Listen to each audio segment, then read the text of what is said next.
They say that Hollywood is a town built on dreams, and one of its greatest dreamers was Walt Disney. His life was filled with both exhilarating success and heartbreaking setbacks. But he never gave up. He just kept moving toward that great big, beautiful tomorrow. The story of Walt's life is truly a magical one, and no one could tell it quite like Walt himself. My dad worked as a carpenter in the World's Fair building. He eventually ended up in Chicago as a contractor, and he was doing that when I was born, December 1901. But my dad made some money as a contractor, then he wanted to get back to the farm. They finally ended up buying his farm in Marceline, Missouri. It was a beautiful farm, but it was not the kind of farm to make a living on. Things got pretty tough on the farm, and my dad had a sickness. So my dad sold the farm, took the money, and went to Kansas City.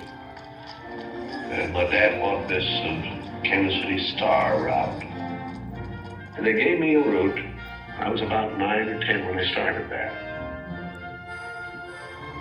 Winter, we'd go out at 3:30 in the morning right after a blizzard, or in a blizzard, or in pouring rain. It didn't matter. I did that for 6 years. It was tough. The constant hardship took a heavy toll on the Disney family. One by one, the children began to leave home. Then one day, Walt woke up to find his best friend, his brother Roy, had gone as well. So Walt did something that he would do throughout his life when things got tough. He took a chance. My brother had joined the Navy, so I wanted to join it. Well, I was still a year too young. I was 16. Finally, this kid come in to me very excited. He said, "There's something just forming here that you and I can get in." I said, "What is it?" He said, "An ambulance unit." I was in Paris, 3rd of September, when Pershing pulled out. Paris, which had been this exciting thing with all its soldiers and things, suddenly there wasn't a soldier to be seen. And I suddenly became very homesick. So then I went in and put a request in to be discharged. So I hit Chicago. That's where my parents were living. And I said, "Dad, I want to be an artist." And my dad, he just couldn't buy that. So I pulled stakes and moved to Kansas City. Roy was in Kansas City working at a bank. One of the fellows working with Roy said, "Say, I have a couple of friends that have an art shop." So I went up to these samples, and there were all these corny things I'd done in France. Well, my gosh, they hired me. I mean, right on the spot. So I took the camera home, and then I started experimenting in my own way. So then I went into this Kansas City Film Festival. So that was where I got started in the animation business. So I was thinking if I had something with a novel quick, I might crack the market. But I still couldn't get anywhere with it. I failed. I learned a lot out of that. And I think it's important to have a good failure when you're young. So I packed all my worldly goods in a cardboard suitcase. I went to Hollywood. Arriving there with just $40 in my pocket for my Kansas City ventures. Now my brother Roy was already in Los Angeles. Both of us were unemployed. We solved the problem by going into business for ourselves. We established the first animated cartoon studio in Hollywood. Walt's dreams were finally coming true. He had his first big hit, Oswald the Lucky Rabbit. And he had married the love of his life, Lillian, an ink and paint artist at the studio who shared his dreams. Then he was dealt a devastating blow. On a business trip to New York City, he learned that he had lost ownership of Oswald due to a contract loophole. And to make matters worse, the distributor had signed away Walt's artists. Most people would have given up right then and there. Not Walt Disney. He sent a telegram to his brother Roy. Everything okay. And as he headed home to California, something happened along the way that would change things forever. Mickey Mouse came into her life. he popped out of my mind onto a drawing pad on a train ride from Manhattan to Hollywood at a time when the business fortunes of my brother Roy and myself were at lowest ebb and disaster seemed right around the corner. His first actual screen appearance was at the Old Colony Theater in New York in Steamboat Willie. He was the first cartoon character to stress personality, and I thought of him from the first as a distinct individual. I did the voice. Hang on, pal. Here we go.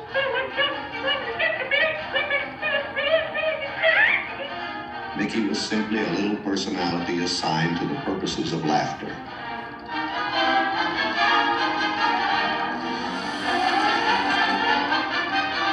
Mickey fitted the need exactly. He brought in the money which saved the day. He enabled us to explore our medium, and he paved the way for our more elaborate screen ventures. By nature, I'm an experimenter, so I had another idea which was plaguing my brain. It was the Silly Symphonies. It was a series without a central character. Every one was a new type of subject to give us something to reach out and accomplish something different.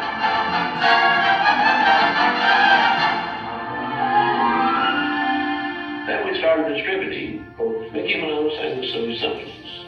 It was nip and tuck, getting them out. Walt began to push himself and his artists, and when he wasn't working, he was worrying about the future. And then the inevitable happened. In 1931, he had what he called a heck of a breakdown. So he did something unique for Walt Disney. He took time off and took his wife on the first vacation they had ever had. When they returned, he was a new man, filled with ideas for the future.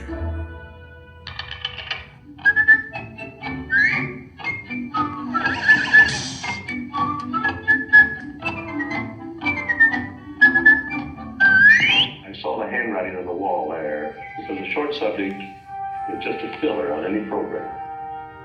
Now, if I could crack the feature field, then I could do things. I had done a little story research on different fairy tales I might do, and Snow White was one of them. I thought it was the perfect story. I had the heavy. It's a magic wishing apple. Now, make a wish. I had the prince and the girl, the romance. I had the sympathetic dwarfs and things. We started Snow White sometime late 35, and it was around 2 years in the making. We had the family fortune, we had everything wrapped up in Snow White. In fact, the banker, I think, was losing more sleep than I was. We had a big premiere, the Cartley Circle Theater, big, grand Hollywood premiere. All of Hollywood brass turned out for a cartoon.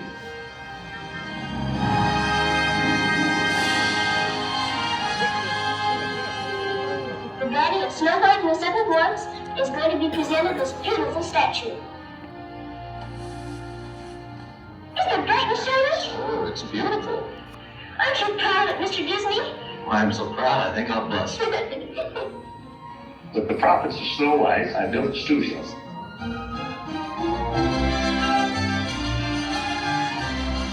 Two years later, I was almost broke. But I had all these pictures and words. Pinocchio? You can see there are no strings on me.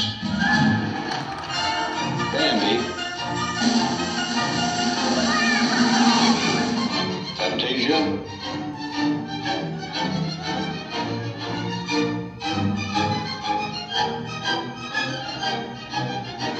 That was when the war came.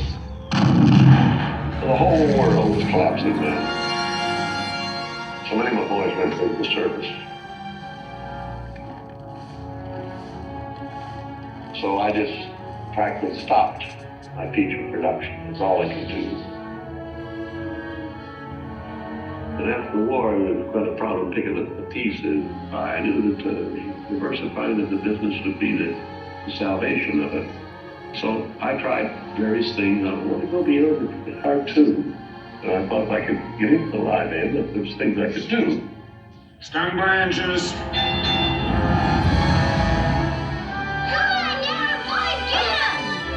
Not bad, eh, Charlie? Let's open her up and see what she'll really do. was enough different types of things that I could fall on my nose with one of these pictures, but I had another one right behind it that would hit. After long concentration on live action and cartoon films, we decided to try something that would employ about every trick we learned in the making of films. We would combine cartoon, live action, in enormous fantasy, Mary Poppins. As the original Mary Poppins budget of $5 million continued to grow, I never saw a sad face around the studio. Even my brother Roy was happy. This made me nervous. And the horrible thought struck me. Suppose the staff had finally conceded that I knew what I was doing. Once again, Walt Disney had created storytelling magic to reinvent family entertainment. But even then, he wasn't finished. He had a bigger dream in mind. Well, it came about when my daughters were very young, and Saturday was always Daddy's Day with the two daughters.